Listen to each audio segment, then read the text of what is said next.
Hello, this is William Hemphill. I'm the host of the Faith and Family Matters podcast. I'm also a pastoral therapist that works with couples to help them build communication and reduce conflict and increase connection. I also work with people to help them spiritually and emotionally heal from the things that have been troubling them in life. And I am a public speaker that talks about a multitude of things concerning that. Today, I want to just take some time to answer some questions. I do a lot of work with premarital counseling. There are a lot of couples that come to me, they're thinking about getting married. And so we do a lot of counseling work. And these are some questions just from working with people in sessions that I think are important to consider as you think about getting married to your future spouse. And so there are about 6 or 7 questions, and we'll just go from there. All right. So, question number one is: have you ever interacted with this person, your future spouse, in an interpersonal space for a significant amount of time? So, let me break that question down. Well, I'll just talk. That may help. Nowadays, a lot of people meet via social media. That's different from back in the days when I was courting my wife, so on and so forth. We met at a church. But because a lot of people meet via social media, different platforms, Instagram, Facebook, all these different things, the world is bigger, so you have the opportunity to meet lots of people.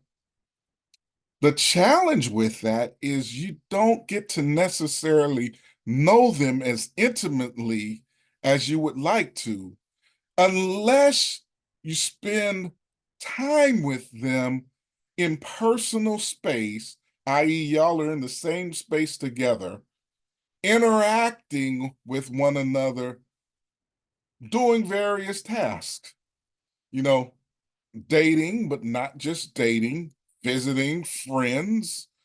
I don't know, doing chores around an apartment, or here's a good one. This is a good date. Doing some type of public service together. In other words, you were together in the presence of one another and you are interacting with each other. And so I'd say that's the first part. The second part is, I would say, interacting on a regular and consistent basis. Here's what I mean by that. You don't just interact with each other for one long weekend, or maybe you spend a week, but something that is consistent, which usually comes when you're living in the same town or city or something like that, but maybe you're visiting on a regular basis. You're interacting with each other on a consistent basis because what's important about that is you eventually get to see the real person and not just the representative. Here's what I mean by that. All of us have representatives. All of us have people that we put on our best front. We dress our best. We put on our best makeup. We clean up the car. We do all these things to put our best representative forward. But you also want to get to know the real person and encounter the real person some. Because here's the thing, when you do get married, you're going to be living with that real person. And so it might be important to know, for instance, they don't clean up the car all the time. They might not be the neatest person in the world. How do I deal with that? Just an example. So we want to get to interact with people in a personal space where you're both physically present, and you want to do that on a regular basis, not just like a long week or a weekend or a trip or something else, something that you interact on a regular basis because you get the chance to know each other. So that was question number one.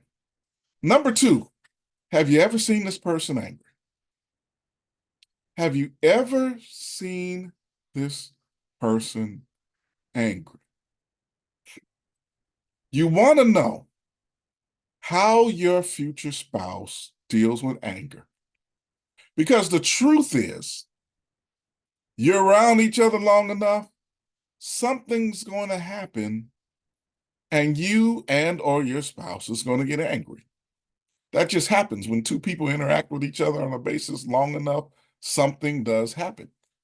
And so you want to know when they're angry, how do they react? Do they shut down? In other words, they get angry at you, they may not want to talk to you for 2, 3, 4 days or something like that. Or maybe they're the pursuer in the relationship. Hey, we got to talk about this now. And maybe their voice gets loud or different things like that. When they get mad, do they start cussing and fussing and fighting and all this other stuff that happens? You want to know those angry reactions because you want to know, how do I deal with those things, and can I deal with those things? I say can because that's a big thing. I often run into this in marriage counseling where someone has known somebody's angry reaction. Well, I get angry. I stay out all night. And I go and I don't know, I've had people say this, use substances or something else because they're angry. And they get in a marriage and they're kind of like, well, I didn't know they did that. Well, I did know they did that. They start thinking about that. And they find out I did notice that before we were married. You want to be able to notice things before you get married as much as you can. And anger is one of those things. Third question, which has very similar to question number 2. Have you ever gotten angry with your potential spouse? And how did you react? This goes back to your personal awareness and ability to be safe. Does this person bring out some things in you that you don't really like? Does it happen every once in a while, or do you find yourself every time with this person, you're interacting in a way that you don't like to interact? That's important. Because if this person brings out the worst in you on a regular basis, that might be something to say, do I want to live with this in such a way that I'm always stressed and having the worst parts of me come out? So that's another question to ask. Not only have you ever seen them angry, but how do you act when you're angry with this person? That brings me to question number 4. Have you ever been in conflict with each other? Have you ever been in conflict? Here's the truth. Conflict is coming. I'm just letting you know. Conflict is coming. And just like we talked about being angry, we would like to know, how do we handle conflict? How do you and your future spouse handle conflict together? Is it something that you can negotiate and talk about, or is it something that's chaotic? I was doing some work for a marital seminar with my spouse the other week, and one of the questions was asked, why did you pick your spouse? And I named a bunch of answers, but I had one popped up that I didn't think about in a while. And that word was peace. And I sat and thought about us, even in conflict, we're generally kind of peaceful because we know how to step away. And why that was important to me is because I grew up in a chaotic household where there was not a lot of peace.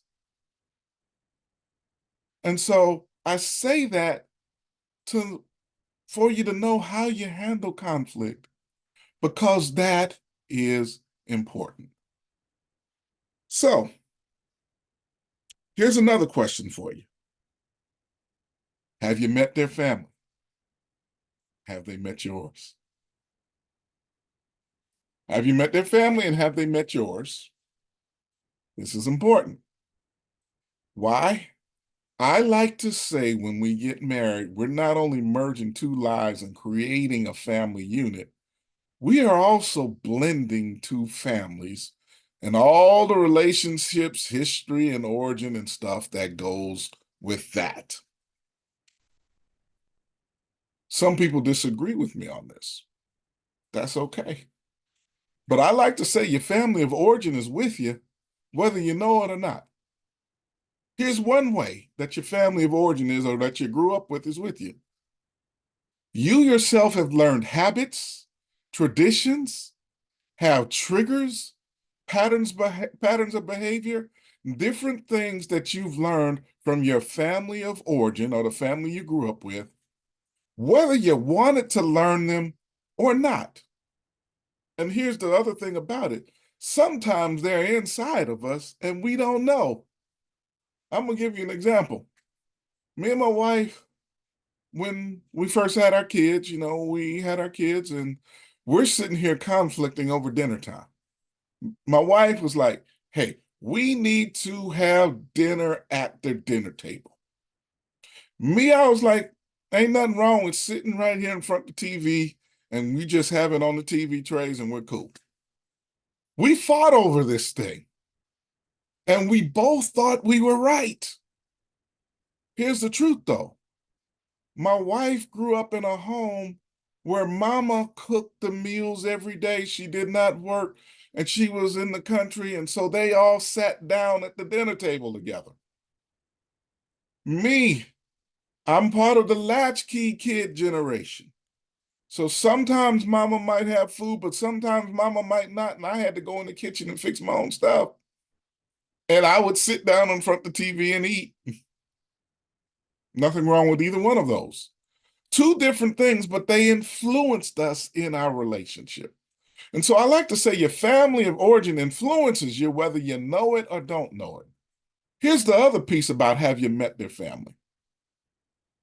Finding out how they relate to you, you to them, how you get along, and how you learn to navigate. And I always tell people this takes time.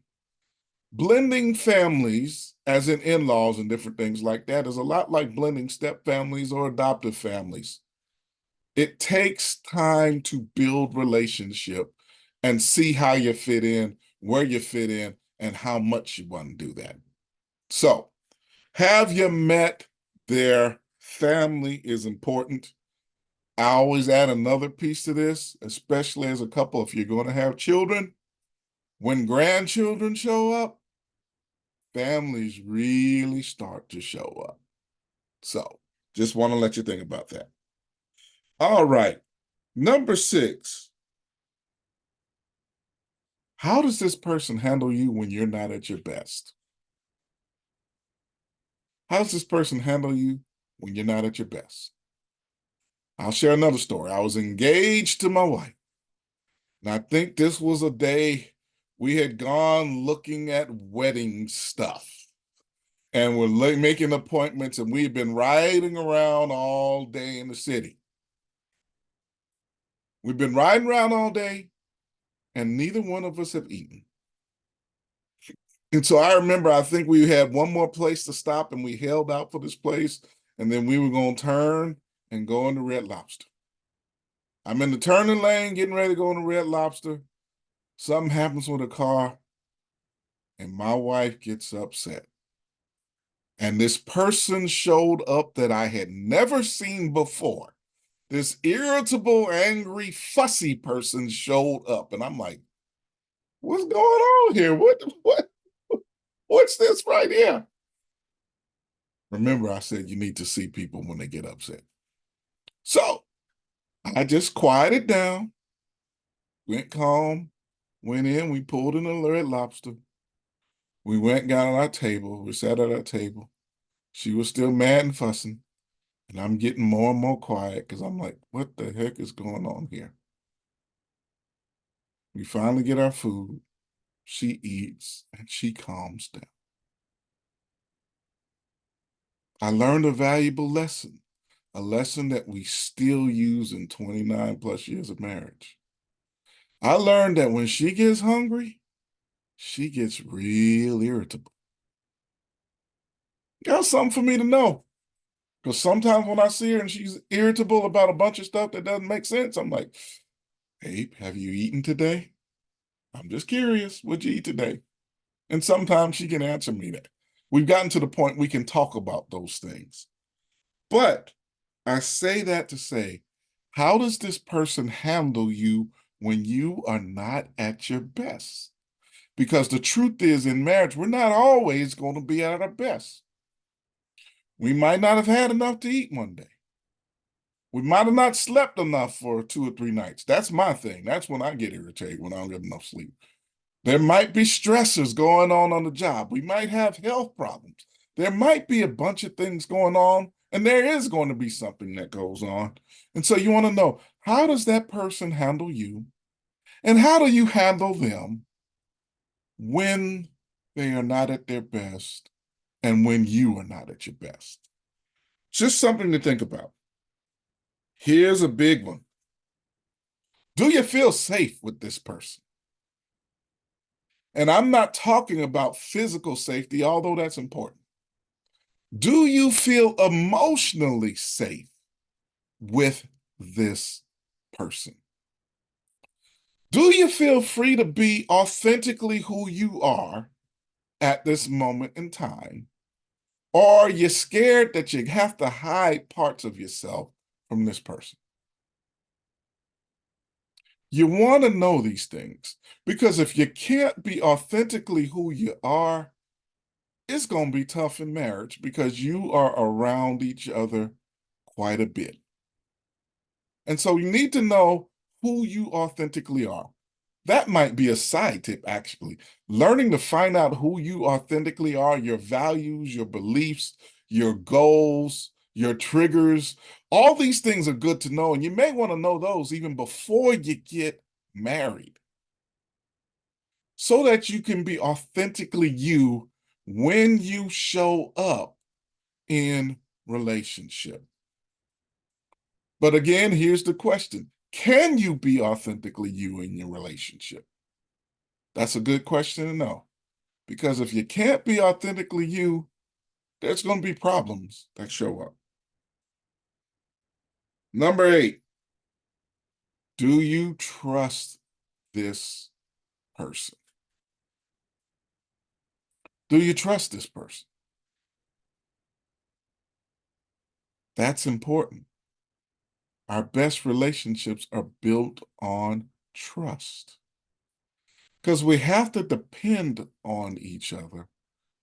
And we have to work not only to be safe emotionally, physically, and stuff, but also helping our spouses to be as emotionally, physically safe and this as possible. So can you trust them? Can you trust them with money?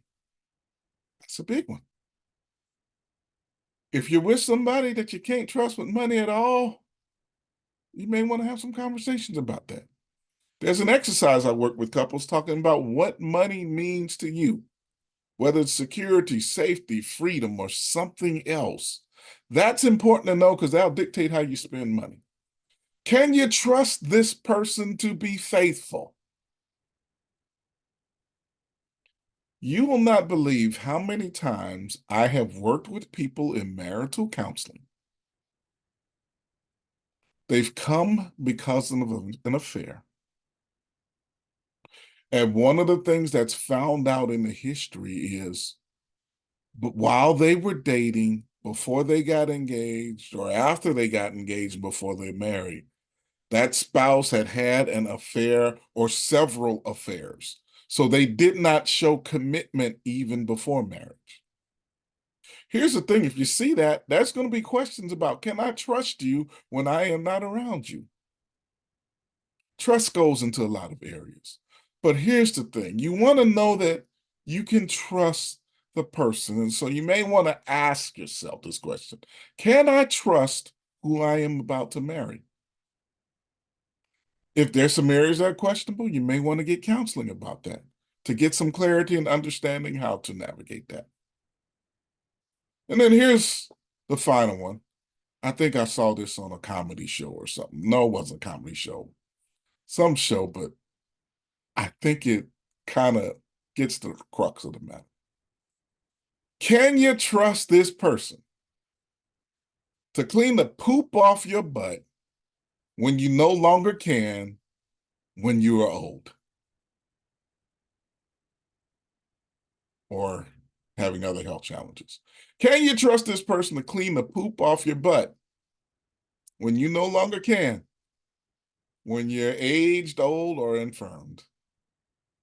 That's just another way to say, do I know this person will love me unconditionally? Best at my worst. Can they walk with me through the seasons of life and help me be the best me and care about me? and care, I cannot care about them in the same way. So there you go. There's 8 or 9 questions to think about when talking about premarital work, thinking about if you should marry somebody, some things to look out for. As you listen to this podcast, or if you listen to it on Instagram, please place some comments below. If you have any other questions you'd like to ask, let me know, and I'd love to address them and ask them. Some tips, some things we need to know before we get married that would help us to have better marriages. This is William Hemphill. Thank you for joining me today.